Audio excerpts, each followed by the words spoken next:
Christopher Wilkins. Thank you, Peter. Hello, Christopher. Yay! Hello, everybody.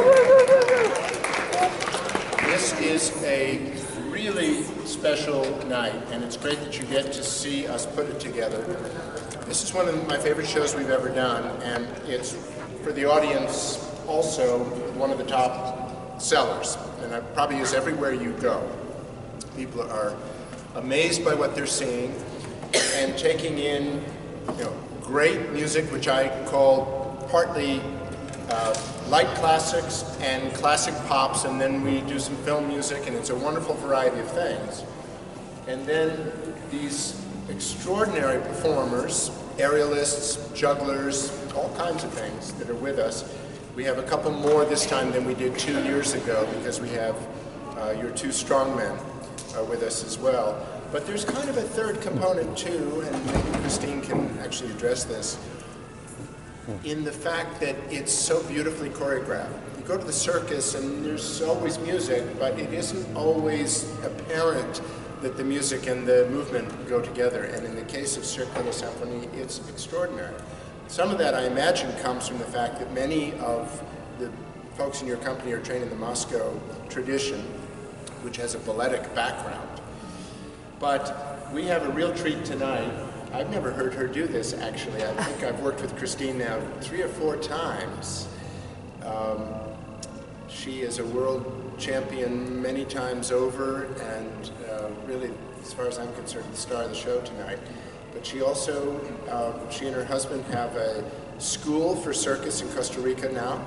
In aerial retreat center.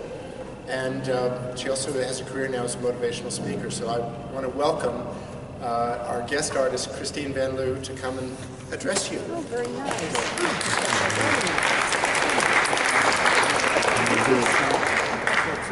Years ago, at the tail end of being married to my first boyfriend, I did that.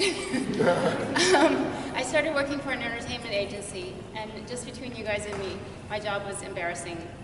I had to wear this hideous neon psychedelic unitard, like a box of Skittles just vomited all over me, with a matching cone hat. And I had to prance around stage, a 7-time national champion, as background eye candy for this magnificent aerial act. Now, years had passed since I'd retired from acrobatic competition, and I was just a shadow of my former self. I had gained weight and lost muscle mass, and things weren't going so well with my relationship at home, so I wasn't feeling very confident about myself, especially in the dumb unitard. But I would dance around stage, and I would watch this aerial act, and the heaviness in my heart would lift. And I would want so badly to be up there with them performing and flying. Well, one day the aerial agency, or the entertainment agency, called me and asked me if I'd be willing to learn 3 basic aerial tricks for an upcoming show they wanted to choreograph me, and I was like, yeah! So I started driving every Thursday 4 hours from Orlando to Miami, where I trained in a 110-degree warehouse with an old acrobatic teammate of mine named Michael McPherson, who had just quit Cirque du Soleil. The corde de lis, an aerial rope that hangs 32 feet from the ceiling to the floor. Nothing could be simpler, nothing could be more absurd. Now, imagine doing acrobatics and contortion tricks and drops and rolls, and now imagine doing that on a rope, and you can imagine how painful it might be. The corde de lis, it shines a gigantic spotlight on your weaknesses. Little muscles you had no idea even existed, little muscles in your fingers, and your forearms, and your spine. Muscles that no Gold's Fitness gym has ever exercised, I can assure you. Start screaming for mercy. I start learning the corde de lis by climbing 1 pull of the rope at a time, like an inchworm or a caterpillar. And the first time I managed to climb all the way to the top, high enough to touch a warehouse ceiling, I am so exhausted that I slide down the rope like a fireman's pole. I step off the rope, I look at my hands. I have torn all of the skin off my palms and fingers. Horrified, I think, well, there goes the end of my aerial career before it ever even began. Only 2 minutes later, Michael says, "Up again." And I say, "You have got to be kidding me. Did you not see my hands?" And he says, "Yes, I did. I'm sorry, Christine, but it's the only way to build up enough strength." So I bandage my hands in toilet paper and duct tape, and I keep climbing. I climb until my hands gnarl into claws, and my forearms swell larger than Popeye's. And that evening, I stumble into my hotel room, and I am caked in dirt and sweat, and I'm bleeding from holes in my hands, hips, and feet. And I lay down, and I'm too exhausted to move anything but my eyeballs. I am too tired to even cry. The only thing that has energy are my thoughts, and they berate me. I cannot do this. This is way too hard. I am too old. I am not good enough. Well, I'm definitely not strong enough. If you can imagine doing pull-ups for 6 to 8 minutes straight, you get an inkling of what it's like to do an aerial act. Well, I doubted that I had that in me. So, you know, I want to admit to you guys, even as a champion athlete, I have thought more times than I care to remember, who am I to think I can do this? I'm not good enough. Your mind can be your greatest superhero, but it can also be your worst enemy, and on this day, mine was not on my side. So I lay there for a long time feeling really sorry for myself. Finally, I pull myself up, and I look myself square in the face in the mirror, and I ask myself, what do you want? What do you want? And I hear this little voice in the back of my mind say, I want to fly. Frankly, I don't want to hear that little voice because I know from training in acrobatics that it's going to be really, really hard. And worse, it makes me question whether the things in my life, including my home, my job, and the man in it, whether I really want those things. And that's really hard to look at. So at first I'm like, no, enough is enough, we're going home, and I start packing my suitcase. I mean, who really joins the circus anyways? That's just silly talk, and enough of this ridiculous aerial nonsense. And then I stop. Because I realize that no matter how ridiculous it may sound, the truth of the matter is, I want to fly. And I think of something that the writer Toni Morrison said. She said, if you want to fly, you have to give up the things that bring you down. So I know that the first thing I have to give up are my doubts about myself.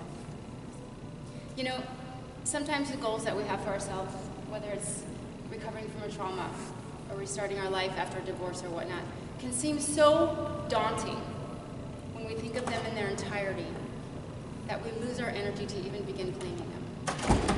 If I had looked at becoming a champion as a little girl, the whole idea of becoming a champion, I would have quit way back in beginner level because it just seemed too out of reach and too big. But I learned to break my goals down into their simplest components and to focus only on believing what was right ahead of me. Now, at this time in my life, I don't know how I'm going to become a professional aerialist, so I just keep driving to Miami every Thursday and focusing on believing on my next climb up the rope. And when my wounds reopen, I rebandage them, I ignore the pain, and I focus on believing in my next climb up the rope. Well, guess what? Eventually, my hands heal over. I start losing weight. I start gaining muscle. The tricks and the climbing become easier, and as I progress, I start believing in myself again. And by believing in myself, every single extraordinary experience that I've had since that moment becomes possible.